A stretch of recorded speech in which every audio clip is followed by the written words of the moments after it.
Les indépendants à l'assaut de l'hémicycle. Si on en dénombrait 31 en 2011, en 2016, ils étaient 75 dès l'annonce des résultats. Pour 2021, combien siégeront-ils à l'hémicycle? Ibrahim Kamaté, la quarantaine révolue, est candidat indépendant pour les législatives du 6 mars. Une décision prise de concert avec le mouvement citoyen dont il est membre. Pour eux, les politiques proposées par les partis depuis de longues années ont échoué. On constate que les leaders s'arrangent entre eux et quand ça ne va plus, on appelle le peuple à la rescousse. Donc c'est ce peuple-là, déçu, qui décide de partir seul, être la quatrième voie pour pouvoir changer les choses. Chefs d'entreprise, journalistes, commerçants, enseignants, étudiants et parfois même sans emploi, les candidats indépendants entendent bien jouer leur partition. À un moment donné, on s'est dit qu'on peut apporter quelque chose.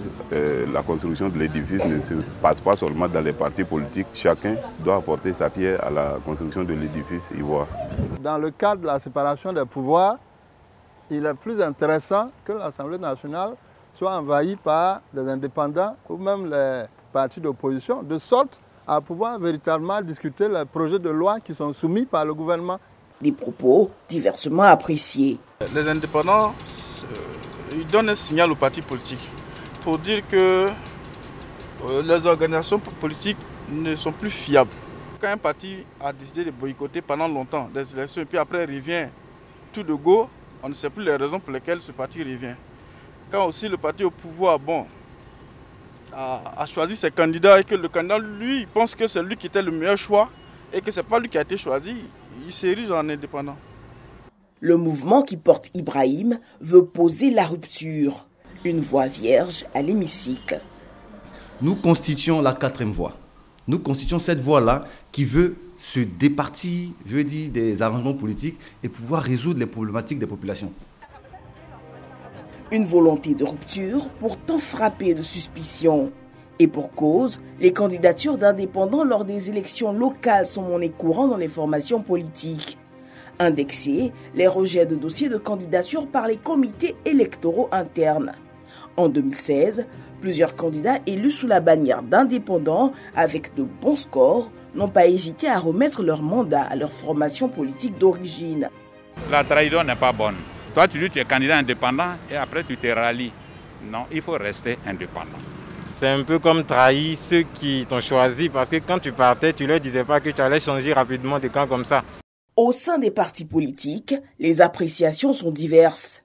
Si on distingue clairement deux types d'indépendants, ceux motivés par le rejet de leur candidature et ceux dits libres, il n'en demeure pas moins un contre-pouvoir. Les résultats des indépendants vont permettre à l'opposition, en tant que parti politique, de revoir leur méthode de travail et aussi au pouvoir de revoir sa méthode de travail.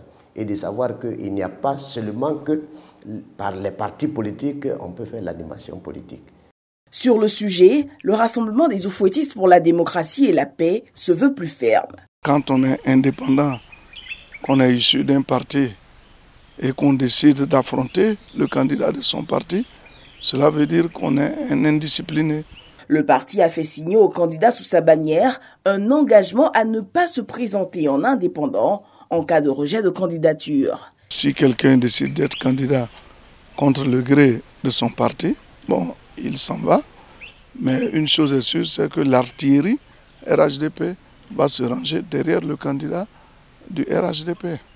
Pour la plateforme EDS, peu importe les dissidences au sein des partis, il faut aller aux élections.